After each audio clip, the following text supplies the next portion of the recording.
안녕하세요.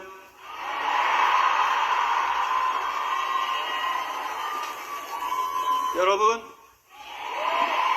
여기서 뵙게 되니까 참 좋습니다. 정말 많은 분들이 와주셨네요. 밖에 로비에도 그렇고요. 그리고 옆에 따로 보는 스크린방에도 그렇고 정말 많은 분들이 와주셨습니다. 제가 이 행사를 처음 한다고 했을 때 더 큰 장소에서 해야 한다라고 말씀해 주신 분들이 여기 많이 계셨는데 우리 박정우 의원님들을 비롯해서 그런데 역시 원래 형님들 말을 왜 잘 들어야 되는지 알 것 같습니다.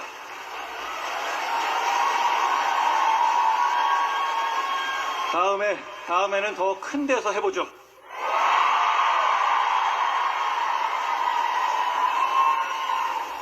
지난 1년 여러분의 일상 안녕하셨습니까?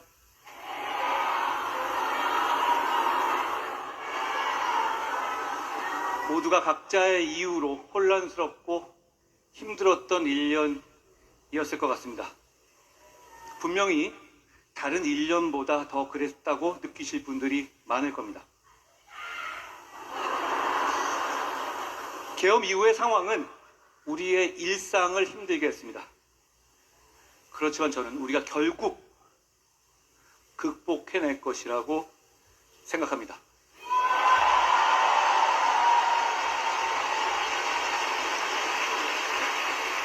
오래전부터 제가 좋아하던 책이 있습니다. 좋아는 하지만 매번 읽을 때마다 불편해서 자주 꺼내 읽는 책은 아니었습니다. 그런데 제가 이 토크 콘서트에서 여러분을 만나는 걸 준비하면서 이 책을 다시 꺼내서 읽었습니다. 빅터 프랭클이라는 사람이 쓴 죽음의 수용소에서라는 책입니다. 빅터 프랭클은 나치의 홀로코스트, 아우슈비츠, 다카우 수용소에 수용됐다가 지옥 같은 경험을 하고 살아남은 오스트리아의 정신과 의사였습니다. 그 사람의 가족들은 한 명 빼고 다 그곳의 가스실과 강제 노역에서 살아남지 못했습니다. 그걸 빅터 프랭클은 나중에 자기가 풀려난 이후에서야 알았지만요. 제가 그 책에서 인생 내내 가져가게 된 생각이 있습니다. 여러분과 나누고자 합니다.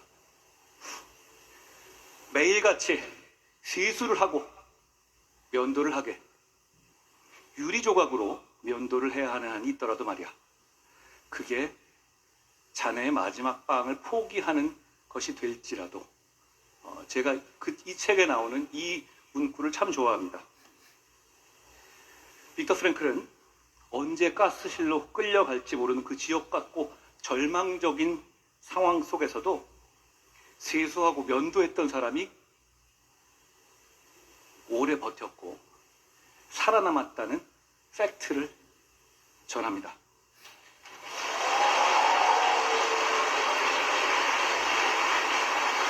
절망적인 현실을 외면하지 않고 그럼에도 불구하고 일상을 지켜내려 노력한 사람이 결국 살아남고 승리한다는 생각. 저는 그 생각에 공감하고 그 생각을 좋아합니다. 그걸 실천하려고 노력합니다. 고통은 현실입니다. 저보고 늘 많은 사람들이 굉장히 T라고 하더라고요. 현실입니다. 고통은 현실입니다. 그렇지만 고통을 바라보는 태도는 우리의 선택입니다. 절망과 후회가 내 삶을 잡아먹지 못하도록 우리는 단단해져야 합니다. 그 시작은 우리의 일상을 지키는 데서 출발합니다.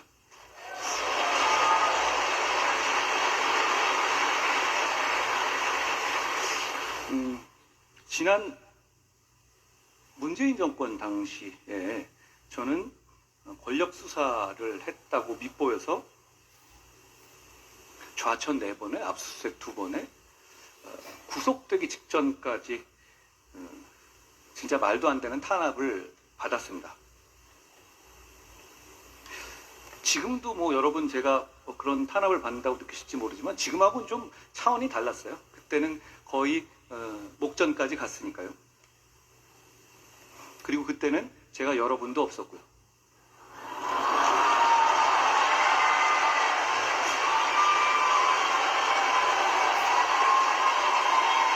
저는 당시에 그냥 공직자의 한 명, 권력에 찍힌 권력을 들이받은, 누구 말처럼 권력을 들이받은 소 같은 공직자였을 뿐입니다.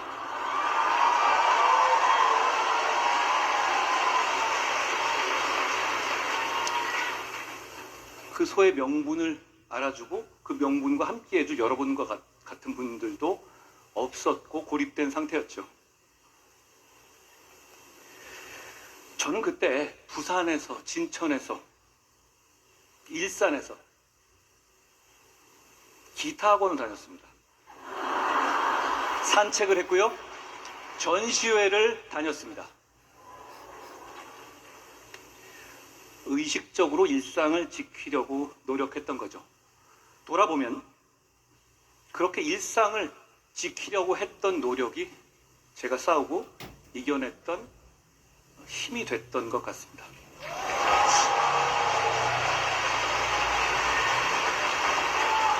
일상을 지키는 것만으로 이미 절반은 승리한 겁니다. 우리 모두 마찬가지입니다.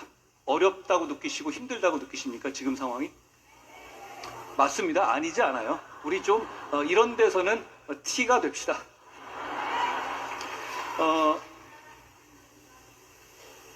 그런데 일상을 지키고 버틸 때 우리를 힘들게 하는 거는 이게 맞는 거야?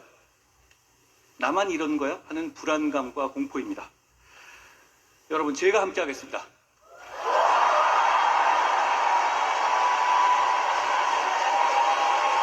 여기 오신 모두가 함께 할 겁니다.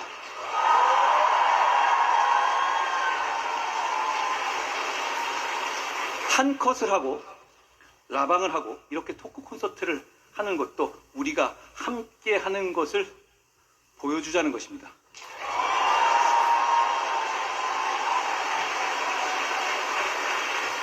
우리가 일상을 지키고 버텨내면 결국 다 잘 될 겁니다. 제가 결국 다 잘 될 것이라는 말을 굉장히 많이 쓰는데요. 저는 그리고 스스로를 비관론적 낙관론자다 이런 얘기를 많이 하는데 이게 바로 저의 비관론적 낙관주의입니다.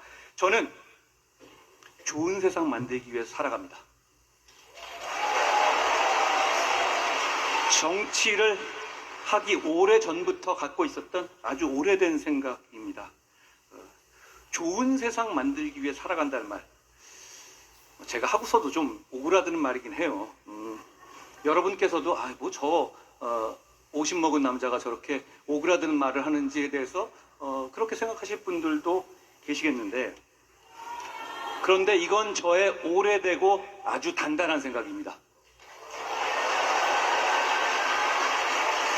그런 단단함 때문에 이쪽 저쪽에서 집중적으로 음해받는 입장에서 계엄저지, 영부인 문자 익십, 통일교 만남 거절 등 혹시라도 빌미가 될 수도 있었던 여러 가지 유혹적인 선택의 상황 속에서도 길을 잃지 않을 수 있었다고 생각합니다.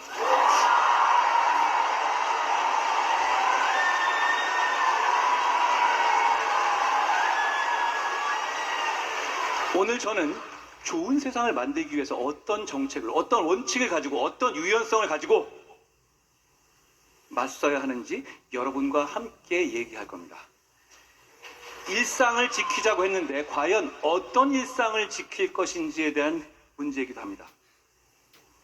저는 자유로운 시민의 선택권을 보장하는 것이 결국 우리 모두를 이롭게 할 것이라는 믿음을 가지고 있고 그것에서 출발할 겁니다. 그리고 그 과정에서 약자를 보호할 겁니다.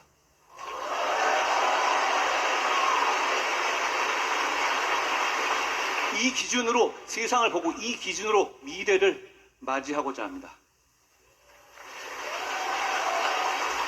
그런데 이런 총론만으로 해결되는 것은 없습니다. 막상 우리 현실 세계에 들어가 보면 이런 문제가 어떻게 적용되는지에 대해서는 부지런히 고민하고 성실하게 고민하고 용기 있게 맞서야 하는 겁니다. 최근 이슈가 됐던 새벽 배송 금지 문제, 배달앱에 대한 과도한 수수료 문제, 소위 킥난이라고 부르는 전동 킥보드 규제 문제에 대해서 저는 정확하게 이 기준을 가지고 고민하고 판단하고 대화하고 그리고 우리의 동료들과 함께 실천에 나섰습니다. 시민의 선택과 자유를 보장하느냐 그리고 그것이 공공선에 합치하느냐였죠. 각각의 이슈에서 제가 견지한 입장이 어떻게 보면 말이죠. 새벽 배송 금지는 선택권을 보장한 것 같고 배달앱 규제는 선택권이 아니라 규제를 더 힘주어서 말하는 것 같고 킥난이 규제는 더더욱 이거는 선택권을 뺏는 것 아니야? 이렇게 일견 보일 수도 있습니다만 실제로는 제가 말씀드린 원칙이 적용된 것이라는 얘기를 제가 오늘 여러분과 함께 나누겠습니다.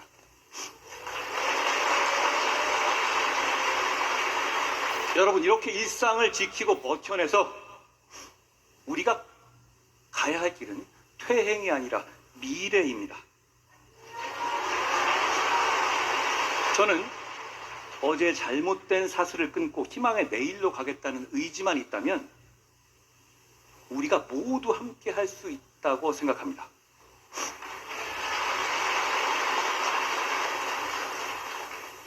지금 제가 민주당과 싸울 때 민주당이 아니라 민주당과 싸우고 있는 저랑 싸워서 정치적인 탈출구를 만들고 싶어하는 사람들도 있습니다.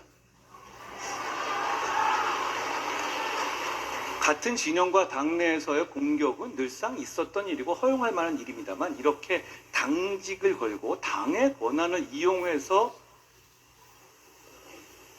이렇게 당내 인사를 노골적으로 공격하는 것은 저는 처음 보는 현상이긴 합니다. 그렇지만 사람은 누구나 실수할 수 있습니다. 그 잘못을 바로잡을 수 아는 것도 용기입니다. 저는 모든 용기 있는 사람들과 함께 가겠습니다.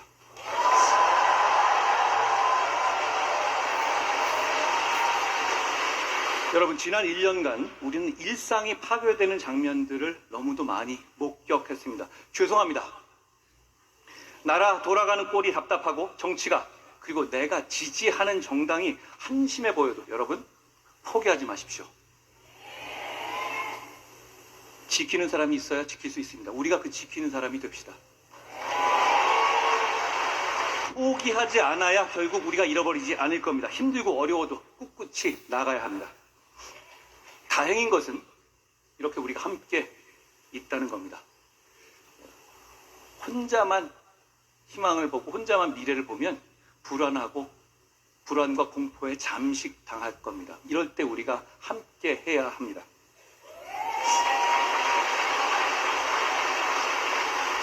저는 여기서 다짐합니다. 여러분의 일상을 지켜낼 수 있도록, 그래서 우리가 미래로 갈 수 있도록 끝까지 여러분과 함께 하겠습니다.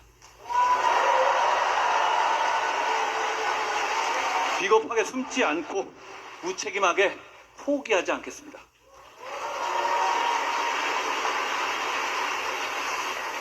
모든 것이 무너져 있고 발 디딜 곳 하나 보이지 않아도 멈춰 있거나 넘어지지 않겠습니다. 노래 가사처럼 그건 우리의 자리가 아닙니다. 매일 똑같은 일상이지만 우리가 함께라면 모든 것이 달라질 겁니다. 함께 미래로 갑시다. 이제 뭉치고 말하고 행동합시다. 고맙습니다.